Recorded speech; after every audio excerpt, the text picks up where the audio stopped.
أعوذ بالله من الشيطان الرجيم بسم الله الرحمن الرحيم. அஸ்ஸலாமு அலைக்கும் ரஹமத்துல்லாஹி வபரகாத்துஹு. அல்ஹம்துலில்லாஹ். சதக்கத்துல் ஜாரியா, இந்த மாதம் என்பது சதக்கா ஜகாத்துக்கான மாதம். நம்மளோட பொருளாதாரத்தை எவ்வளோ முடியுமோ, எவ்வளோ இயலுமோ அவ்வளோ எடுத்து மற்றவர்களுக்கு, இல்லாதவர்களுக்கு, உறவினர்லேருந்து ஸ்டார்ட் பண்ணணும் ஃபஸ்ட்டு நீங்கள். ஸோ எல்லாருக்கும் கொடுத்து, அல்லாஹ் நமக்கு கொடுத்தது அடுத்தவர்களுக்கு கொடுப்பதற்காக தான். என்னோடய தேவைக்கு போக அது இன்னொருத்தவங்களோடது அப்படிங்கிற அறிவு நிச்சயமாக நமக்கு இருக்கணும். இந்த சதக்கா ஜக்காத் அப்படின்னு வரும்பொழுது இதை பற்றின புரிதல் நமக்கு இருக்கணும். நம் மரணத்துக்கு அப்புறமும் சில அமல்கள் மட்டும் நமக்கு சதக்கத்துல் ஜாரியாக இருக்கும் அப்படின்னு நம்ம ஹதீஸ் படிச்சிருக்கோம். ஒரு சாலிகான பிள்ளையின் துவா, 3 விஷயங்கள் இருக்குது. அதில் இது 3வது விஷயம்.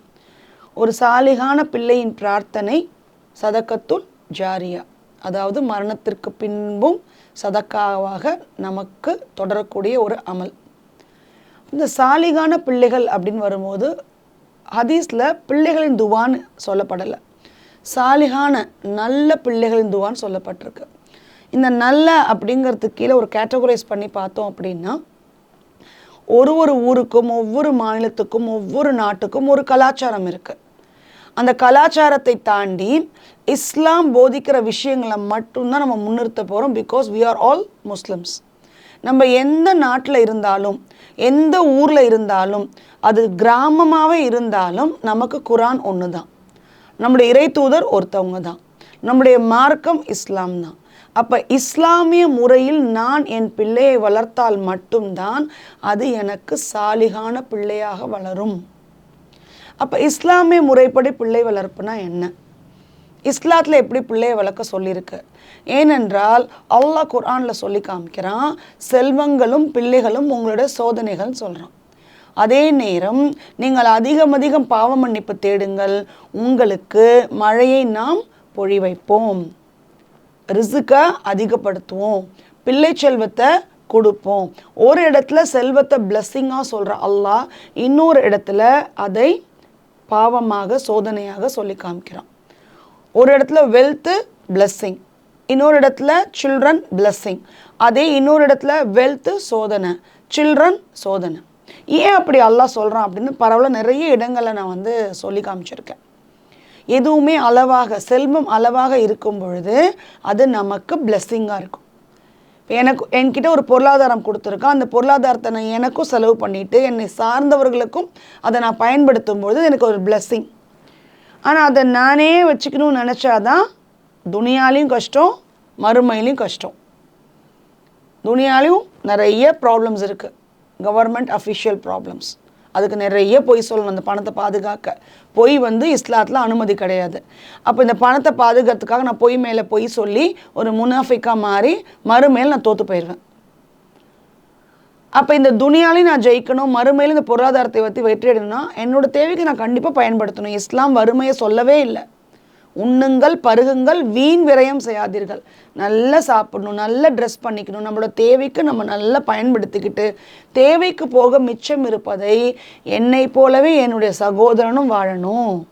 நான் இன்னைக்கு ஒரு நல்ல காரில் போகிறேன் அப்படின்னா என் கூட பிறந்த சகோதரன்கிட்ட சைக்கிள் கூட இல்லைன்னா அந்த இடத்துல நான் சிந்திச்சு பார்க்கணும்.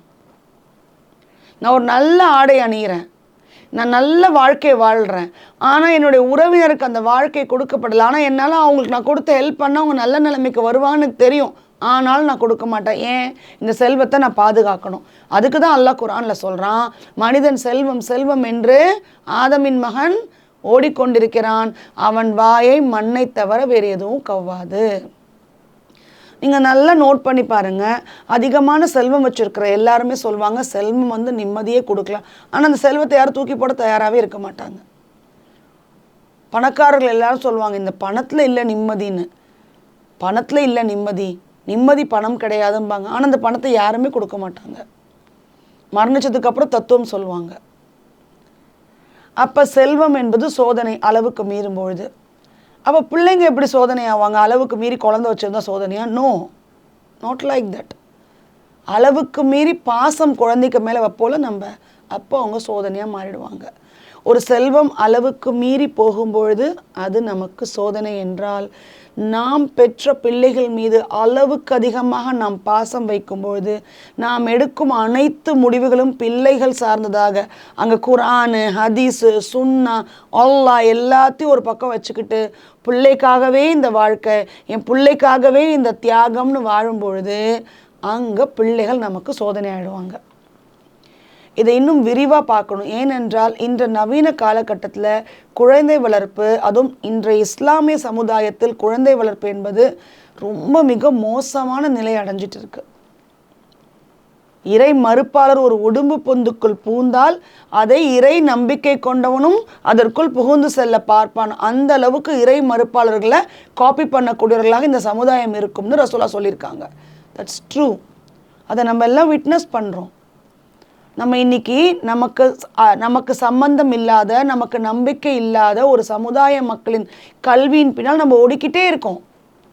அவங்க ஒரு கல்வியை நோக்கி ஓடுறாங்கன்னா அதே கல்வி எனக்கு வேணும்னு மார்க்கத்தை புறந்தள்ளிட்டு அந்த கல்வியின் பக்கம் ஓடுறோம்.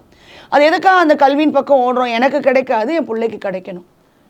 எனக்கு வாழ்க்கையில் கிடைக்காத வசதிகள் அனைத்தும் என் பிள்ளை கிடைக்கணும். என் பிள்ளைங்களுக்காக, என் குழந்தைகளுக்காக இப்படியே நம் வாழ்க்கையை நடத்தி கொண்டிருந்தோம் என்றால் நிச்சயமாக நம் குழந்தைகள் நமக்கு சதக்கத்துல் ஜாரியாவாக மாறுவார்கள் என்றால் நிச்சயமாக அது கேள்விக்குறிதான். இன்ஷா அல்லாஹ் அடுத்த தொடரில் பிள்ளை வளர்ப்பை பற்றி இன்னும் விரிவாக பார்ப்போம். அஸ்ஸலாமு அலைக்கும் ரஹமத்துல்லாஹி வபரகாத்துஹு.